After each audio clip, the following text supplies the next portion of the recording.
दोस्तों एक बार फिर से स्वागत है प्रजापति न्यूज में। अगर चाइना ना होता तो क्या होता।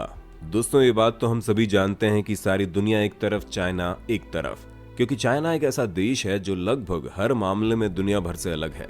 जितनी ज्यादा इस देश की आबादी है उतना ही ये देश विकसित है और दुनिया भर का सबसे बड़ा एक्सपोर्टर चाइना ही है, जो अपने देश से दूसरे देशों में सामान भेजता है।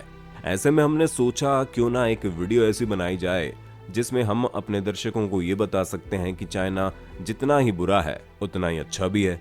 इसलिए चलिए जानते हैं अगर दुनिया में चाइना ना होता तो क्या होता। और यकीन मानिए आज मैं यानी आपका दोस्त विशाल प्रजापति आपको चाइना का एक ऐसा सच बताने वाला हूँ जिसे सुनकर आपकी इस देश के बारे में सोच ही बदल जाएगी।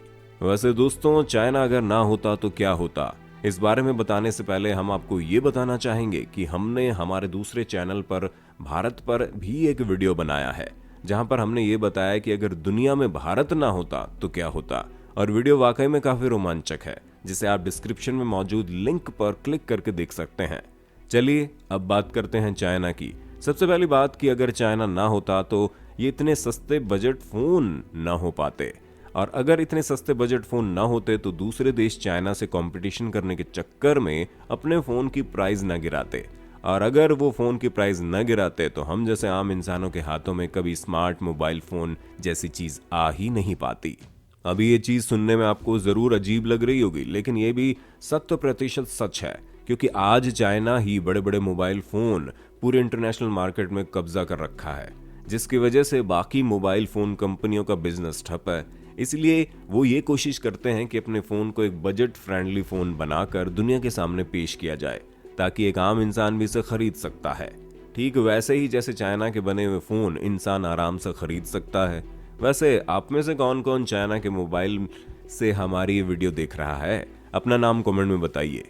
और दोस्तों मोबाइल फोन ही क्यों, चाइना ने तो बहुत सी ऐसी चीजें दी है जो सस्ते में लोगों को प्रोवाइड करवाता है। इसीलिए इंटरनेशनल मार्केट में शुरुआत में हर एक ब्रांड चाइना से टक्कर लेने की कोशिश करता है, लेकिन वो चाइना जितने सस्ते दामों में अपने सामानों को बेच नहीं पाता, इसलिए थक हार कर उसे चाइना के बनाए हुए सामानों को ही आगे समझकर हार मान लेनी पड़ती है। और ठीक ऐसा ही हमारे देश की मोबाइल फोन कंपनियों ने किया। खैर अब तो आत्मनिर्भर भारत के चलते कई सारी कंपनियां अपने मोबाइल फोन तैयार कर रही है और देखो चीजें कहां तक जाती हैं।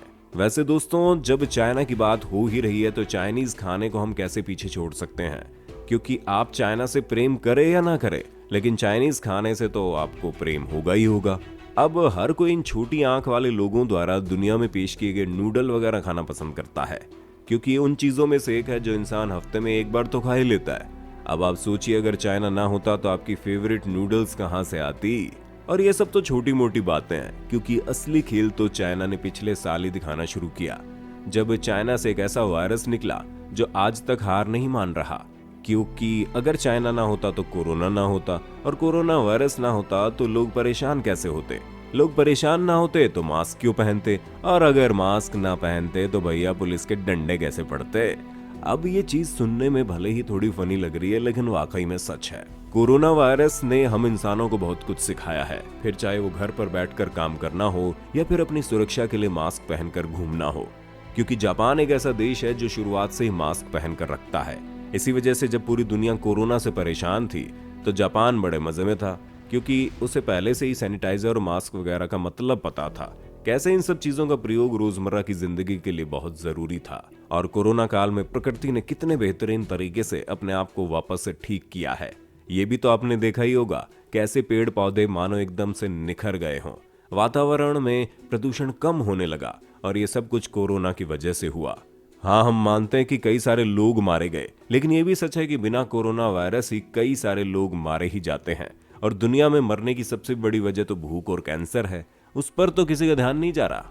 और भाई साहब कोरोना वायरस की वजह से जो लोग मरे सो मरे, लेकिन जो जिंदा रह गए उन्होंने एक बहुत बड़ी जंग जीती है, क्योंकि ये महामारी इतनी बुरी तरह से फैली थी कि हर किसी को अपनी चपेट में ले रही थी, लेकिन मौत के घाट उसी को पहुंचा रही थी जो अपने स्वास्थ्य के प्रति ध्यान नहीं दे रहा था। इसी वजह से हर किसी ने काढ़ा पीने से लेकर व्यायाम तक के सभी नुस्खे आजमा लिए ताकि वो अपने आप को स्वस्थ रख सके और इस खतरनाक महामारी से छुटकारा पा सके। इसी के चक्कर में जिन लोगों ने लॉकडाउन के समय में अपने आप को स्वस्थ रखने की मुहिम जारी रखी थी, अब वो वाकई में अच्छा महसूस कर रहे हैं, क्योंकि हमारा सबसे पहला कर्तव्य हमारी बॉडी के प्रति होता है, जिस पर हमने कभी ध्यान ही नहीं दिया।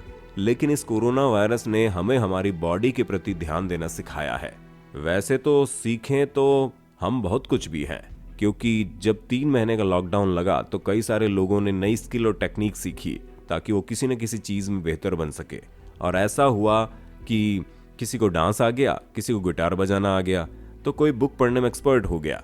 बाकी आप किस चीज़ में एक्सपर्ट निकले हो, आप हमें कमेंट करके बताइए। और आपका चाइना के इस अस्तित्व के बारे में क्या कहना है वो भी हमें कमेंट में ज़रूर बताइए। साथ ही ऐसे इंटरेस्टिंग वीडियोस को लगातार देखने के लिए हमारे चैनल प्रजापति न्यूज़ को लाइक, शेयर और सब्सक्राइब तो कर देना। हाँ, हम फिर मिलेंगे नए वीडियो में, तब तक के लिए जय हिंद, जय भारत। दोस्तों, आपकी स्क्रीन पे 2 और वीडियोस दिख रही हैं, जिसे देखने के लिए आप इस स्क्रीन पर क्लिक करें। दोनों देखिएगा, बहुत अच्छी वीडियो बनी है।